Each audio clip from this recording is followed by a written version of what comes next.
at the Emeryville Bay Street Mall on the corner of Ohlone Way and Shellmound Street at the 10th annual protest, educational protest, to ask people to not shop at this mall that has desecrated the ancestral burial grounds of my ancestors. The message is to not shop here at this mall.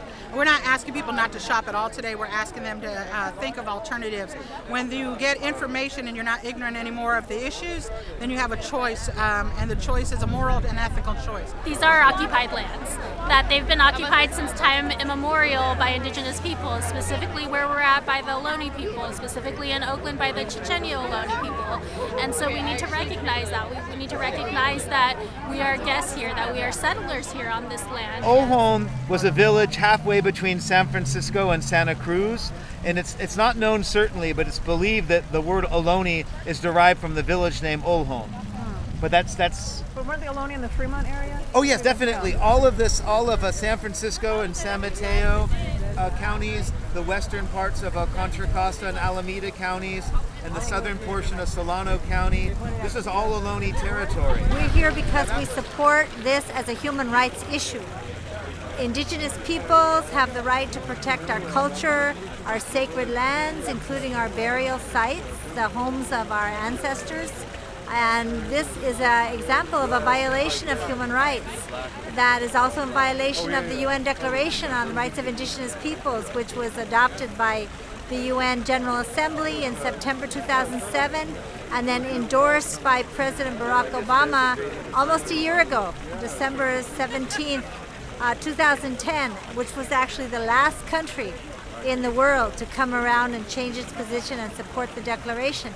Article 12 says that Indigenous peoples have the right to protect their sacred sites and burial grounds and to have access to them in privacy. I'm out here today to make sure that the entire Bay Area community that shops at this mall will never forget the crime that was perpetrated here against the Native community and against the Ohlone people. In 2000, when they built this mall on top of one of the largest shell mounds in the Bay Area, they dug up literally thousands of human bodies of Ohlone people.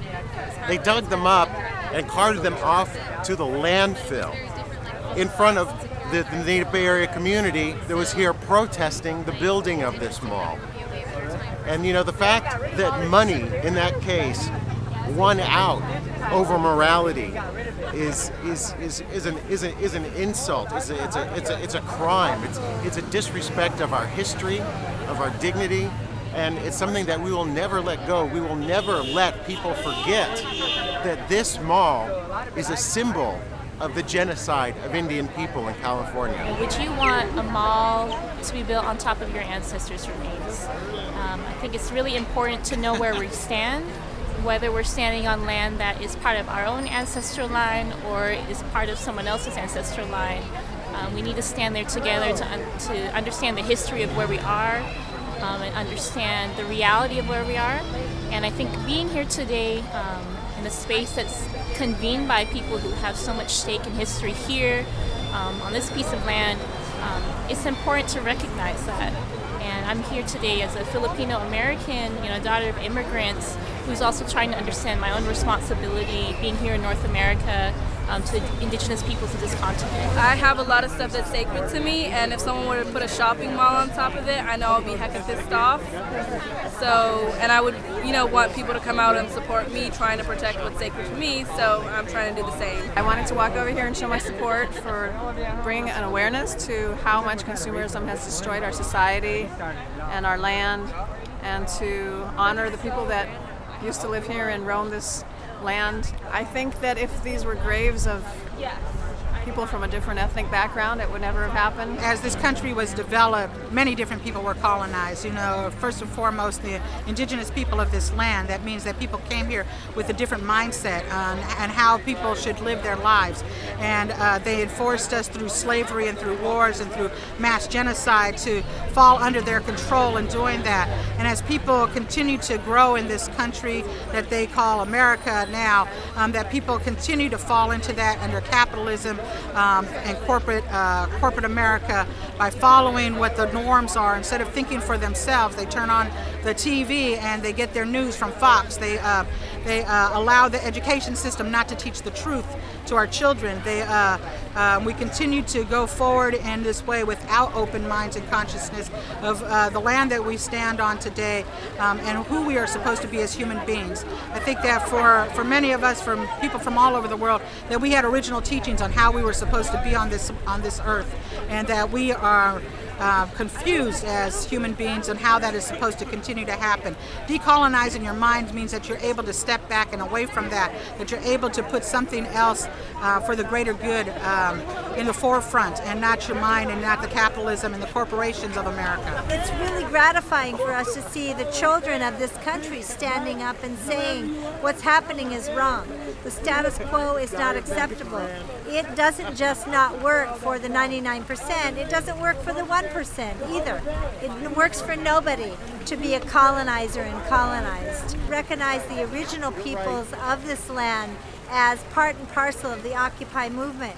And that's happened in some places, but it hasn't really reached the consciousness of the Occupy movement, that the foundation of the Occupy movement needs to be a recognition of the rights of the first peoples of this land, and that all of these Occupy movements are taking place on Indigenous land.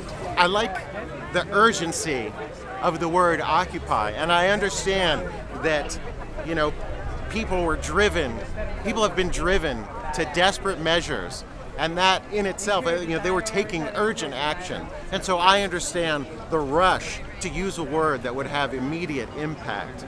But I don't necessarily think it was thought through, as a lot of people have since discussed. And so I think it merits careful consideration, especially when you start having an entire movement that revolves around one particular word. And I really like that a lot of people are talking about using the word decolonize for the movement. I think decolonize says a lot more and has a lot more implication for the way history is perceived, for the way that society is critiqued, than just the word occupy. I think it's always important that the people of color, that people of alternative sexual identity, I think it's important that all kind of marginalized communities, come out and make their presence felt, make their voices heard. Because that's what the community is. If you want to have a community movement, you got to have the whole community. You can't just have one tiny little empowered section of the community that's, going to operate as the vanguard and kind of tell everybody else what to do. You got to have the whole community for a community movement, and I think that's really where the power is.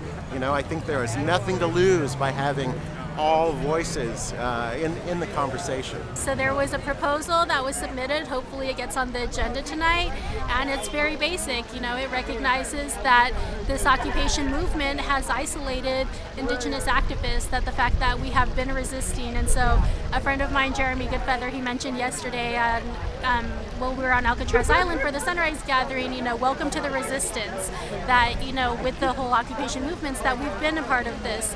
We've been a part of resistance. We've been a part of, fighting the 1%. The fact that the folks across Turtle Island are waking up and seeing that now, we think that that's amazing, that there's, the shift of consciousness that's taking place. But this is what we've been dealing with for the past 500 years. And so now we're here, and we're here in solidarity, and we're here in support of the movement, and we want the movement to have space for us as well. And so changing the name and making that shift change from, occupying and recognizing that these are occupied territories to decolonizing and liberating. So decolonizing and liberating our minds and our hearts and our spirits and our land bases and our homes and our children and our families and so on. That's what it is. And so let's take that first step, in moving it to decolonize and liberate as opposed to occupy. I really appreciate people coming down and supporting, not shopping on top of our burial graves here at the Emeryville Mall.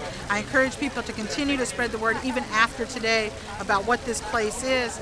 And, and always bring people out here with you next year. You know, this is an ongoing event that's family friendly, multi-generational, you know, that we need to continue to remember that our burial sites are sacred places to us, and that it takes all of us to ensure that these sites continue to stay undeveloped. Even though this is a horrible place that's happened, we need to make sure that our eyes and ears are open for new developments that could possibly do something as bad as this.